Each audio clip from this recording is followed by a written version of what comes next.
नमस्कार, स्वागत है आपका आवाज समाचार में। मैं हूं आपके साथ निकिता बागवान। खबरों की शुरुआत करेंगे हेडलाइंस से। जंग तेज होने से कच्चे तेल में उबाल, ऊपरी स्तरों से आई मुनाफा वसूली। $119 फिसलकर $103 तक गिरा ब्रेंट का भाव।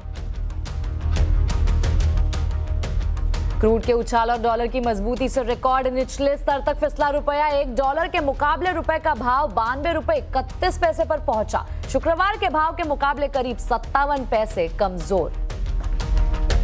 यूएस ईरान जंग में वार पलटवार से बाजार में हाहाकार। सेंसेक्स निफ्टी 1.5% से ज्यादा फिसलकर बंद। मिड कैप स्मॉल कैप शेयरों में रही बिकवाली। पीएसयू बैंक ऑटो इंडेक्स सबसे ज्यादा फिसले। Honorable Prime Minister continues to closely monitor developments, emerging developments, and relevant ministries are coordinating to ensure effective response. Paschim Asia संकट पर विदेश मंत्री एस जयशंकर ने संसद में रखा सरकार का पक्ष। कहा, पीएम मोदी हालात पर खुद रखे हुए है नजर। देश की ऊर्जा जरूरतों के लिए सरकार अलर्ट। राहुल गांधी के वेस्ट एशिया के मुद्दे पर संसद में चर्चा की मांग। ईरान को मिला नया सुप्रीम लीडर। अली खामेनेई के बेटे मोस्तबा को मिली कमान, लेकिन अमेरिका को नहीं मंजूर। ट्रंप बोले, मेरी मंजूरी के बिना ज्यादा दिन नहीं टिक पाएगा। इजराइल की भी खुली धमकी, खामेनेई जैसा होगा हश्र। यूएस ईरान युद्ध से संकट में केमिकल इंडस्ट्री। सप्लाई में कमी के चलते बढ़ी गैस की कीमतें। रॉ मटेरियल भी हुआ महंगा। गुजरात की कई फैक्ट्री प्रोडक्शन घटाने पर मजबूर। युद्ध लंबा चला तो गहराएगा संकट।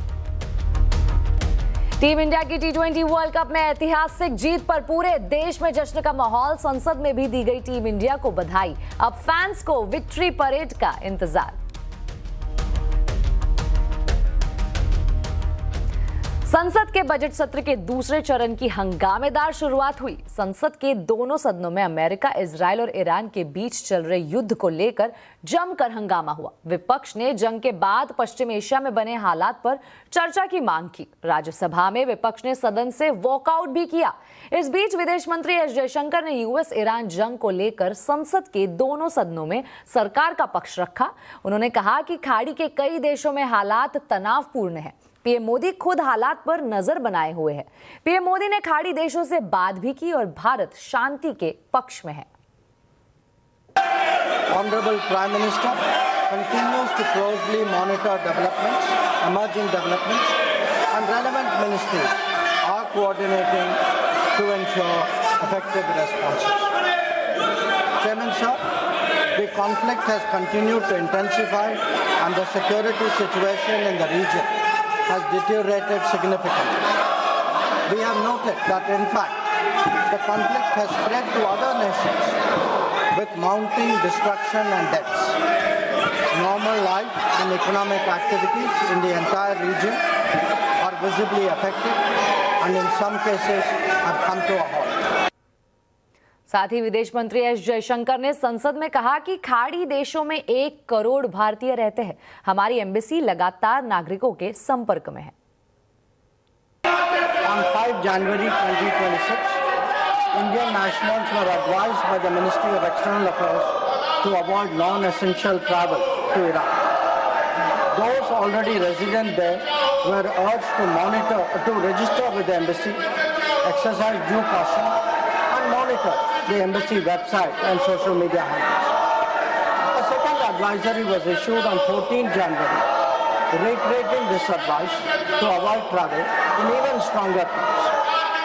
The Directorate General of Shipping, Mumbai, in parallel, issued its own advisory on 14 January for Indian seafarers, asking them to follow embassy advisories and avoid unnecessary movement ashore. Recruitment and shipping companies were asked not to deploy or send Indian seafarers to Iran. वहीं लोकसभा में विपक्ष के नेता राहुल गांधी ने कहा है कि वो वेस्ट एशिया में चल रही जंग से उपजे हालात पर संसद में चर्चा चाहते हैं। वेस्ट एशिया का जो मामला है, क्या वो जरूरी नहीं है क्या? फ्यूल प्राइस, इकोनॉमिक डेविस्टेशन, ये जरूरी नहीं है क्या? तो ये जनता की इशू है, इसको हम जरूरी मानते हैं, इस पे हम डिस्कशन चाहते हैं। उसके बाद स्पीकर पे जो मोशन है ठीक है, उसको डिस्कस करेंगे, कोई प्रॉब्लम नहीं है। बट वो डिस्कशन करना नहीं चाहते हैं क्योंकि उसमें दूसरी बातें निकलेंगी, उसमें प्राइम मिनिस्टर की पोजीशन निकलेगी।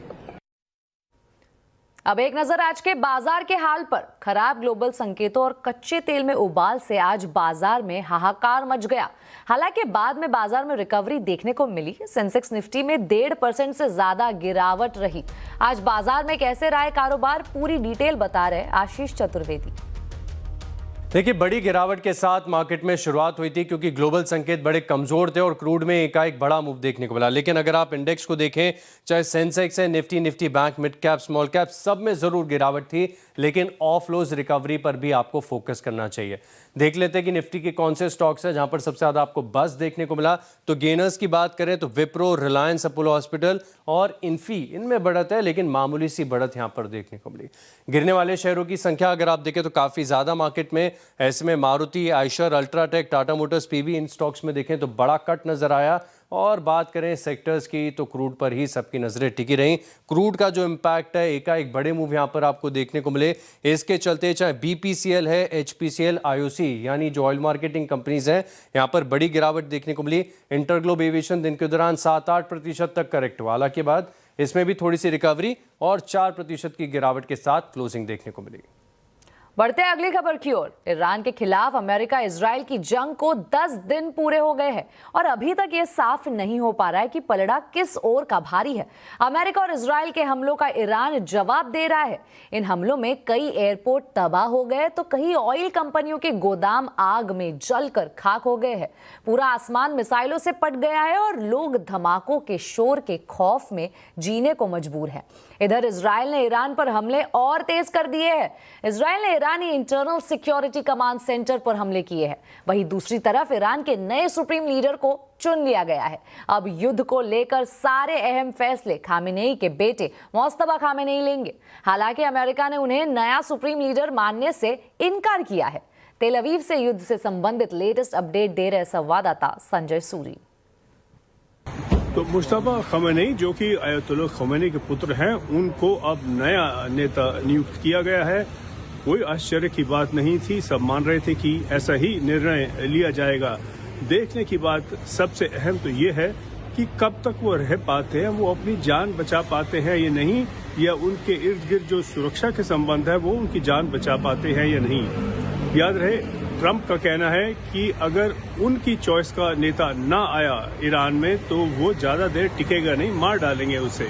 तो ये एक थ्रेट जो है बिल्कुल मंडरा रहा है मुस्तफा खमेनी के सर पर और बल्कि सारी रेजिम के सर पर, क्योंकि ये सिर्फ एक खमेनी की बात नहीं है। अगर इन्हें भी कुछ हो जाता है, इनकी भी असैसिनेशन हो जाती है, हत्या हो जाती है, तो सारे ईरान के रेजिम पर भरोसा हट जाएगा। लोग तो यही कहेंगे कि ये जो सरकार अपने आप को नहीं बचा पाती, मुल्क को क्या बचाएगी। तो सबसे पहले तो ये सवाल है कि ये जीवित रह पाते हैं या नहीं, और वो होता है तो आगे इनकी क्या दिशा रहेगी, किस ओर ये ले जाएंगे देश को। और ये भी संकेत हमारे सामने हैं, क्योंकि जो मुस्तफा खमेनी हैं IRGC के मेंबर सदस्य रहे और शुरू से रहे हैं, जब से 18-19 साल के थे तब से उसके सदस्य हैं। और कई जो प्रोटेस्ट हुए, जो लोगों ने कोशिश की कि सरकार को हटाया जाए, इसे बदला जाए, उसमें उन्होंने बहुत अहम रोल प्ले किया। तो हार्डलाइनर इन्हें कहा जा सकता है और इसी दिशा में ले जा रहे हैं। तो लोग जो कह रहे थे कि शायद ईरान झुक जाएगा, सरेंडर कर जाएगा और हाथ जोड़ देंगे, ट्रंप के आगे घुटने टेक देंगे, ऐसा कोई संकेत नहीं है, क्योंकि ये पक्का नेता है और एक रेजिम का पक्का इरादा है कि इसी नीति को अपनाया जाए तो आगे टक्कर चलती रहेगी। और इसी विषय पर आज आवाज अड्डा में हम चर्चा कर रहे हैं, कब थमेगा युद्ध। जरूर देखिए शाम 7:57 पर।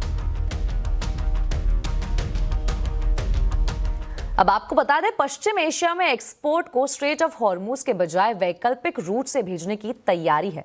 खासतौर से एग्री और जल्द खराब होने वाले प्रोडक्ट्स को यूएई के पोर्ट से सीधे सड़क मार्ग से पश्चिम एशिया के देशों में भेजने के प्रस्ताव पर विचार किया जा रहा है। पूरी डिटेल बता रहे संवाददाता आलोक प्रियदर्शी।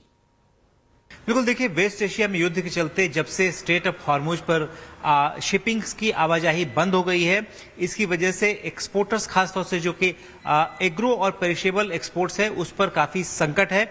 लिहाजा इसको लेकर सरकार एक वैकल्पिक रूट पर विचार कर रही है। सीएनबीसी आवाज को सूत्रों से जानकारी मिली है कि इंडिया के पोर्ट से जितने भी मिडिल ईस्ट के पोर्ट हैं वहां से लैंड रूट के जरिए एक्सपोर्ट करने की तैयारी चल रही है। इसमें खासतौर से कई सारे जो कार्गो कंपनियां हैं, शिपिंग कंपनियां हैं, उन्होंने भारत सरकार के सामने प्रपोजल रखा है कि जो ओमान और यूएई के पोर्ट्स हैं उसको वहां से बाई लैंड तमाम मिडिल ईस्ट के देशों में सामान भेजने की तैयारी की जाए। इसमें खासतौर से जो दो अहम पोर्ट हैं, खुरफाखन और फुजायरा पोर्ट, इन दोनों पोर्ट से जो यूएई के अल जलेब अली पोर्ट है, यहां तक सामान को एक तरह से कार्गो को बाई लैंड पहुंचाया जाए। उसके बाद से जो स्ट्रेट ऑफ हॉर्मुज को क्रॉस करने के बाद बाकी मिडिल ईस्ट कंट्रीज में तमाम जितने भी कंटेनर्स हैं उनको भेजा जाए। इससे खासतौर से जो स्ट्रेट ऑफ हॉर्मुज को अवॉइड किया जा सकता है। अब बता दूं कि करीब $49 बिलियन का एक्सपोर्ट होता है खासतौर से एग्रो और फूड प्रोसेसिंग का, जिसमें से करीब 19 बिलियन का एक्सपोर्ट मिडिल ईस्ट कंट्रीज में होता है। लिहाजा इसको लेकर एक तरह से काफी चिंता है और इसी वजह से जो खासतौर से जो कार्गो कंपनियां, शिपिंग कंपनियां हैं, उन्होंने सरकार के सामने ये प्रपोजल रखा है। अगर इस जरिए लैंड रूट का इस्तेमाल किया जाता है यूएई का, तो इससे स्ट्रेट ऑफ हॉर्मुज को से जाने से बचा जा सकता है और बाई रोड बहुत सारा सामान, बहुत सारा कार्गो मिडिल ईस्ट के देशों में आसानी से जा सकता है। गुजरात देश की केमिकल इंडस्ट्री का हब है। ये इंडस्ट्री एनर्जी जरूरतों के लिए गैस पर निर्भर है और अमेरिका ईरान युद्ध के चलते गैस सप्लाई बाधित हो गई है। ऐसे माहौल में केमिकल्स इंडस्ट्री आगे कैसे काम करेगी, जानने की कोशिश की संवाददाता केतन जोशी ने।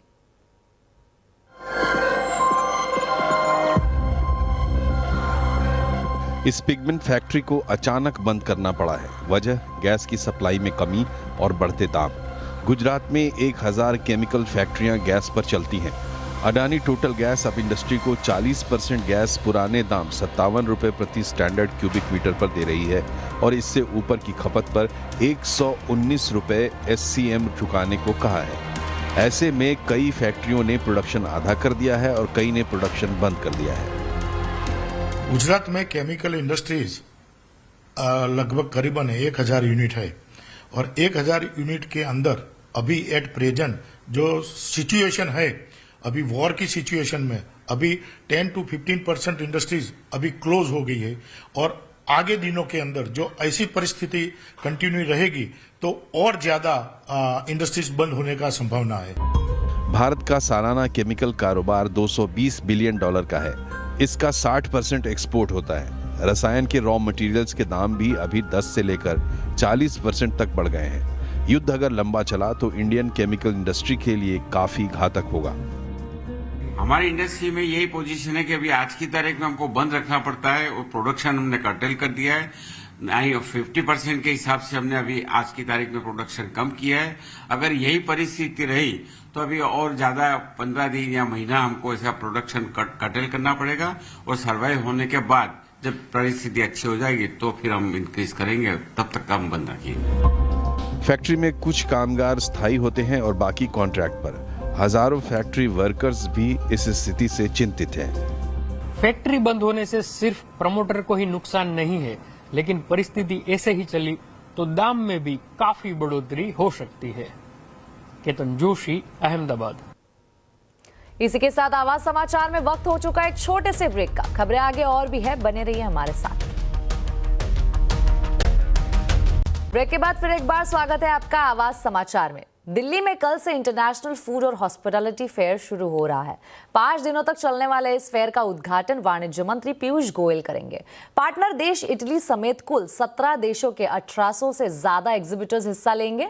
सीएनबीसी आवाज से बातचीत में इंटरनेशनल ट्रेड फेयर ऑर्गेनाइजेशन के चेयरमैन अशरफ जावेद ने बताया कि कई देशों के साथ FTA होने की वजह से पार्टनर देशों के एग्जीबिटर्स में काफी उत्साह है। पहले तो हमारे लिए गर्व की बात है कि इटली हमारा पार्टनर कंट्री है। 40 साल के बाद हमने ये एक नई इनिशिएटिव शुरू की कि हर साल एक पार्टनर कंट्री हम चुने, इसको एक अंतर्राष्ट्रीय स्वरूपी आहार का और बढ़ता है। इटली के चयन का कारण था। इस साल हमने EU इंडिया FTA संपन्न किया और इटली और भारत के भी संबंध बहुत तेज़ी से आगे बढ़ रहे हैं। EU हमारे लिए बहुत बड़ा मार्केट है और EU इंडिया FTA के तहत आप देखेंगे कि करीब 70% टैरिफ लाइंस वो हैं जो कि 90% जिसकी वैल्यू है हमारे एक्सपोर्ट में, उसकी पहले दिन से ही ज़ीरो ड्यूटी हो जाएगी। उसमें हमारे प्रोसेस फूड सेक्टर को भी फ़ायदा होगा। बाकी जो सेक्टर्स हैं बाकी कुछ साल के बाद ज़ीरो पे आ जाएंगे और कुछ थोड़े से सेक्टर रह जाएंगे जिसमें हमें कम ड्यूटी देनी होगी। तो करीब 99% जो हमारी एक्सपोर्ट्स हैं इससे कवर्ड हैं। तो जाहिर है हमारे फूड प्रोसेसिंग सेक्टर को लिए भी बहुत ये लाभदायक होगा।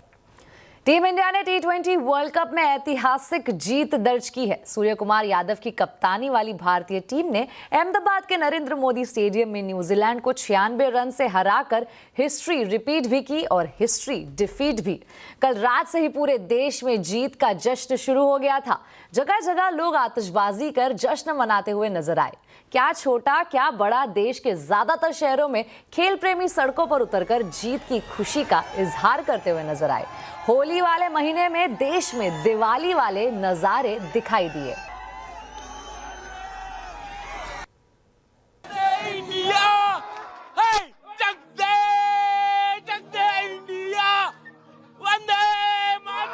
हमारे बल्लेबाज, हमारे गेंदबाज सबने बहुत अच्छा काम किया है, हमारे देश का नाम रोशन किया है। बहुत बहुत मुबारक हो सबको। Very convincing victory by India. मजा आ गया देख के। आज हिस्टोरिकल मैच हुआ और टीम इंडिया ने फाइनली ये ट्रॉफी ये नरेंद्र मोदी स्टेडियम में विक्ट्री लैप हो गया है और Hindustan T20 world cup repeat कर दिया है 24 का। इंडिया जो है T20 हमारी हर बार जीती है और इंडिया पे हमें गर्व है और इसी तरह वर्ल्ड कप भी जीतेगी 2029। भारत माता की। भारत के सभी प्लेयरों ने, बैट्समैनों ने, बॉलरों ने अपनी बखूबी जिम्मेदारी निभाई है और एकदम तूफान मचा के रख दिया है। और मैं इतना ही कहना चाहूंगा, लव यू इंडिया। इंडिया जीती है इसलिए बहुत खुशी है और वर्ल्ड कप जीते हैं। हर बार हमारी जीत होगी, हमारी जीत होगी। इंडिया की जीत के अंदर बहुत खुशी है और आप देख रहे हैं ये माहौल, आज पूरा इंडिया खुशी से झूम रहा है। तो टीम इंडिया की जीत की ये पूरी कहानी बड़ी दिलचस्प है। कैसे टूर्नामेंट में थोड़ा लड़खड़ाने के बाद भी टीम इंडिया ने हिस्ट्री को रिपीट किया और डिफीट भी किया। करेंगे बात अपनी world cup special series. World cup अपना है, अपना ही रहेगा में। हाँ जी, पर आज शो का नाम होगा वर्ल्ड कप अपना था, अपना ही है। जरूर जुड़िएगा, मिलकर मनाएंगे जीत का जश्न शाम 5:57 पर। इसी के साथ आवाज समाचार में अभी के लिए इतना ही। आप देखते रहे CNBC आवाज और अपडेटेड रहे खबरों पर हमारे सोशल मीडिया हैंडल्स के जरिए। नमस्कार।